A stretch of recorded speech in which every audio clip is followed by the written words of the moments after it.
Oke, kenapa sayang? Ini bukan masalah saya sih, Miss. Tapi insya Allah Miss Yuni bisa bantu saya. Ini ada teman di Malaysia, Miss. Dia sudah parah banget. Dia minta tolong untuk dipulangin. Oke, terus? Itu tadi malam saya sudah chattingan sama adminnya Miss Yuni. Terus foto sama video juga udah saya kirim. Kalau Miss Yuni bisa, Miss Yuni juga boleh telepon orangnya sendiri, Miss. Karena saya tidak akan mencari Mbak, kecuali dia yang telepon.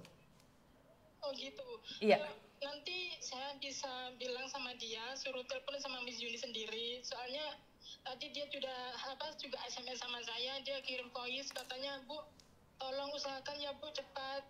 Dia udah nggak tahan gitu, bis. Takutnya nanti dia tutup umurnya di sana. Tentang apa ini? Kalau boleh tahu kronologinya apa ini? Dia itu gini ya, Miss, maaf sebelumnya. Sebelumnya dia udah sakit di rumah. Terus dia sudah nggak ada biaya untuk berobat. Itu kayak tetangga kanan kiri sama lurahnya itu yang ngurusin biaya dia ke rumah sakit. Dia juga sudah pakai BPJS katanya. Terus dia itu udah agak sembuh gitu, Miss. Dia nekat ke Malaysia katanya biar bisa bayar hutang gitu. Gak taunya di sana dia juga sakit, Miss. Dia sakit. Terus sekarang malah dia kena komplikasi. Matanya yang sebelah udah nggak bisa lihat apa-apa katanya gitu. Lah posisi sakit nekat terus gini mau gimana? Dia maunya apa? Sekarang tiba-tiba minta pulang. Minta pulang kan harus ada biaya yang dikeluarkan juga. Iya itu saya minta tolong sama Miss, mungkin Miss Yuni ada solusinya gitu. Saya juga bilang sama dia nanti saya minta tolong sama Miss Yuni gimana, mungkin Miss Yuni bisa tolong atau gimana nanti kabarnya saya kasih tahu lagi, saya bilang gitu. Terus tadi pagi dia juga kirim SMS minta tolong ya Bu, usahakan kalau bisa minta tolong dipulangin, dia bilang gitu. Ya saya nggak bisa jamin, nanti saya telepon Miss Yuni dulu, soalnya Miss Yuni ini juga orang kantor, dia bukan orang kerja kayak saya bilang gitu. Enggak, maksudnya minta pulang itu bagaimana? Dia overstay atau seperti apa bagaimana? Kan kita nggak tahu nih, kan kita nggak bisa menyanggupin orang untuk membantu kalau kita nggak tahu duduk permasalahannya. Dia bilang minta diantar pulang, Miss, cuman dia nggak ada biaya dan dia orangnya posisi nggak ada permit, Miss. Ya nggak semudah itu loh. Kalau ada permit biaya mungkin lebih mudah, tetapi sekarang nggak ada permit nggak ada biaya. Terus gimana ya? Iya, Miss. Dia katanya sebelum Lebaran apa habis Lebaran itu hari sampai sekarang dia udah nggak kerja, Miss. Makan aja dia kata disumbangin sama temen-temennya yang dekat situ. Iya, terus giliran dia sakit dia minta. Inilah yang saya nggak masuk di logika saya. Bukan saya nggak mau bantu ya. Saya nanti akan pikir-pikir, tetapi kenapa ngerepotin orang gitu loh. Udah tahu di kampungnya, Pak Kasunnya, Pak Desanya aja udah bilang dia sakit-sakit. Lah kenapa masih nekat? Nekat aja. Ya itu misalnya dia mungkin ya Miss ya mikir dia tuh gini, memang dia ada bilang sama saya ceritanya tuh gini, saya nekat mungkin saya ada sembuh di sana. Nggak bisa sayang. Gitu. Nggak bisa, wong di Indonesia aja sudah sakit. Bagaimana mungkin kamu bisa mengkondisikan dirimu? Bener gak sih? Ini orang-orang nekat yang nggak pakai logika gitu loh. Di luar negeri kan lebih berat. Nggak tahu juga sih, tapi juga nggak bisa nolongin, soalnya saya juga posisi di Hong Kong gitu. Oh, kamu di Hong Kong? Iya, Miss, saya di Hong Kong. Kalau saya secara pribadi, Mbak, saya katakan bahwa saya membantu bagi orang yang mencari saya secara pribadi. Itu pun tidak 100% bisa saya bantu. Kenapa? Karena kan saya membantu berdasarkan kebutuhan. Tapi kalau orang-orang ngengkel, memang saya nggak membantu, sayang. Biar itu menjadikan pelajaran dan konsekuensi. Ya jangan suka-suka kamu ke luar negeri, terus habis itu udah sakit, nekat. Kan bisa-bisa pindah alam kitanya. Di negara orang lagi. Lah anaknya kemana? Dia anaknya di Indo, Miss. Lah ya, kenapa anaknya tidak mengusahakan ibunya pulang? Dia bukan sibuk, Miss. Dia cowok. Tapi saya kenal dia udah lama. Terus oh cowok. Sama saya gitu. Cowok. Dia orang Tuban. Lah cowok kok ngengkelan sih? Anak-anaknya kemana? Anaknya ada satu, tapi masalahnya di rumah itu dia sudah susah, Miss, katanya. Nggak tahu lah, Miss, ya saya nggak tahu sendiri, cuman dia bilang untuk makan aja, dapat hari ini untuk makan hari ini, karena dia dulu sebelum pergi itu hutangnya orang Jawa bilang udah nekek gulu gitu katanya. Ya, sekarang bingung ya saya dengan mindset orang-orang pengen kerja di luar negeri tetapi sudah punya beban sakit masih berangkat. Benar nggak sih? Nggak tahu. Suruh dia telepon sendiri, Mbak, dan saya tidak bisa berjanji bahwa saya akan menolong dia walaupun dia telepon. Karena gini konsepnya adalah konsepnya gini loh. Pulang dari Malaysia udah ilegal. Ini yang pertama. Dan yang kedua, dia nggak ada biaya, terus minta sama siapa coba? Anaknya aja buat makan susah, kenapa ke luar negeri? Kalau sudah sakit gitu. Orang mana sih kalau boleh tahu? Orang Tuban, Miss. Nah itu makanya saya juga nanya sama dia. Kalau kamu sendiri di rumah udah banyak hutang, terus kamu gimana bisa masuk Malaysia? Saya nanya gitu. Dia bilang dipinjemin duit biaya masuk sama temennya. Yang minjamin duit itu dia sudah punya hutang sama dia, makanya dia minjemin. Mikirnya dia juga gini, kalau sudah sembuh dia bisa sembuh di sana, bisa kerja di sana, biar mungkin lah bisa bayar hutang sama temennya itu, makanya dipinjamin duit juga untuk sekalian masuk itu katanya. Suruh dia telepon sendiri, saya nggak ikut campur, kan kamu bukan siapa-siapanya, kamu cuma teman aja. Iya, saya cuma teman, Miss. Saya cuma teman. Soalnya kan nggak mungkin dari kamu saya percaya 100% juga.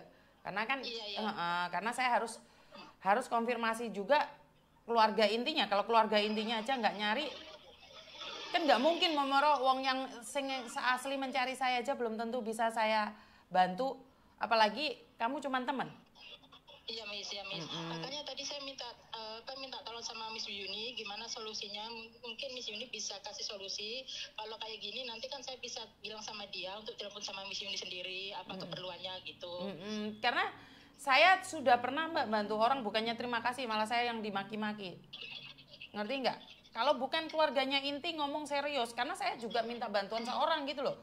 Lah kalau saya aja nggak percaya, bagaimana mungkin saya bisa membantu orang lain yang saya juga nggak kenal gitu loh. Iya, Miss. Sebenarnya solusinya cuma satu sih, punya uang aja kalian selesai itu masalahnya, nggak ada masalah itu. Iya. Solusinya cuma duit, solusinya cuma uang.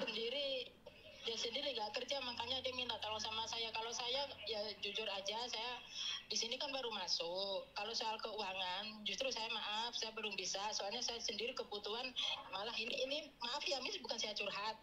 Dia bilang saya gitu, jadi saya bilang sama dia, saya sendiri anak saya mau masuk ke SMP, ini baru lulus, mau biaya ini itu, saya bilang gitu. Nanti saya minta solusi sama Miss Yuni gimana solusinya, kalau apa-apa nanti saya bilang gitu tadi sama dia. Lah kamu sekedar sahabat aja kok kayaknya lebih bingung daripada istri toh.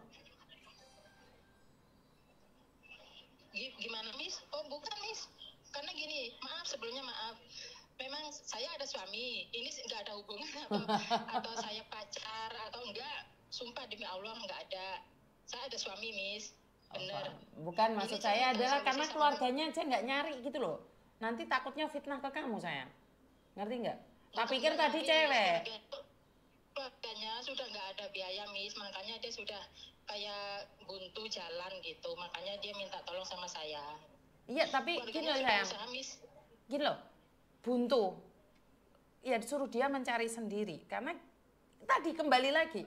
Karena solusinya cuma duit, sebenarnya cuma duit aja, nggak ada solusi lain. Bener nggak sih? Itu berapa puluh juta mulangin dia, posisi dia sakit kayak gitu? Nggak tahu sih, Miss. Iya, maksud saya adalah berapa puluh juta yang dibutuhkan gitu loh untuk mulangin dia. Jadi bukan orang lain yang harusnya menghubungi kalau masalah kayak gini. Oke, nanti saya bilang sama dia sendiri atau keluarganya nanti, atau saya kalau boleh nomor Miss Yuni saya kasih ke keluarganya gitu, gimana, Miss? Nggak ada masalah, tapi ingat kan tidak selalunya Miss Yuni bisa ngangkat telepon, dan saya tidak berjanji untuk memulangkan dia ya. Saya tidak berjanji ya. Saya lihat dulu keadaannya seperti apa dan bagaimana, karena saya tidak ingin menolong orang yang ngengkelan, Mbak. Orang yang ngengkelan itu bikin sakit hati. Meneh ngoyo. Dan beberapa orang itu minta tolong itu seolah-olah saya wajib memberikan pertolongan. Karena itu saya bilang di awal saya tidak berjanji menolong. Saya tidak berjanji, tapi saya akan berusaha. Karena solusinya cuma satu, uang. Karena orang-orang yang ngengkelan ini biar tahu rasanya kalau sudah sakit jangan merantau. Kalau merantau jangan sakit gitu loh. Ya, paham ya? Iya, Miss. Oke. Love you. Makasih ya, Miss, solusinya, Miss. Yo. Nanti saya kasih nomor telepon Miss Yuni ke keluarganya ya, Miss. Oke, siap. Terima kasih. Ya, makasih.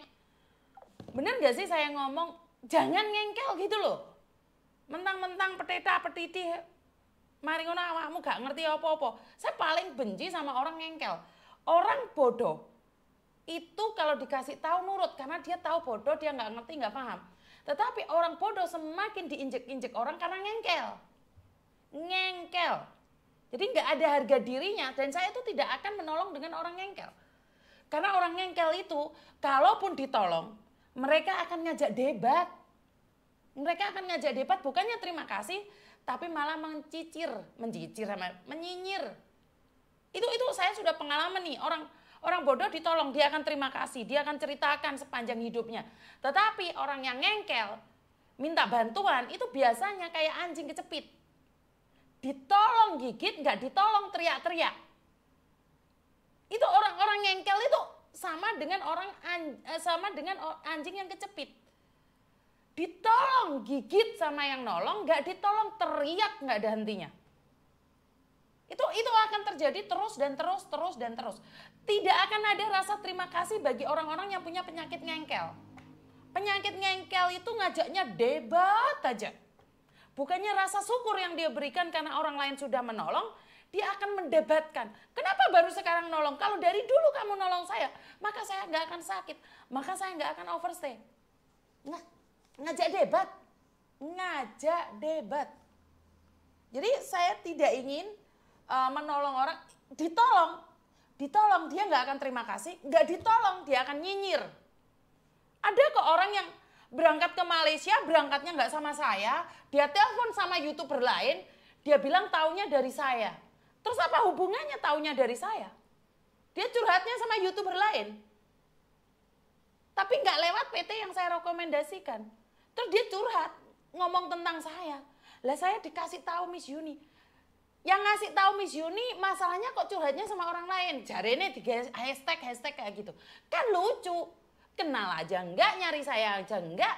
Dia lihat konten saya, terus dia terjerumus ke dalam. Dia ngelihatnya sepotong. Karena itu banyak orang yang menghujat saya karena lihatnya cuma sepotong. Lihatnya hanya separuh-separuh, kan gak lucu.